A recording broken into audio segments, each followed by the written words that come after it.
මුණ ගැහිලා තියනවද මායාකාර මිනිස්සු? ඕනම වෙලාවක කතා කරලා හිත නිවා ගන්න පුළුවන් විදිහේ මිනිස්සු. ඕනම ප්‍රශ්නයකට උත්තර ළඟ තියෙන මිනිස්සු. කිසි දෙයක් බලාපොරොත්තු නොවි ඔයා වෙනුවෙන් වෙලාව වෙන් කරන මිනිස්සු. නිතරම කතා නොකලත් කාලෙකින් කතා කරනකොට හරිය ලෙන්ගතුකමින් කතා කරන මිනිස්සු. නිතරම පොසිටිව් වර්බ්ස් දෙන මිනිස්සු. හිනාව බෝ කරන්න දඟලන මිනිස්සු.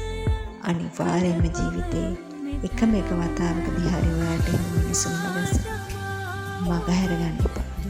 එයාලා තමයි ඇත්තම ආදරණීය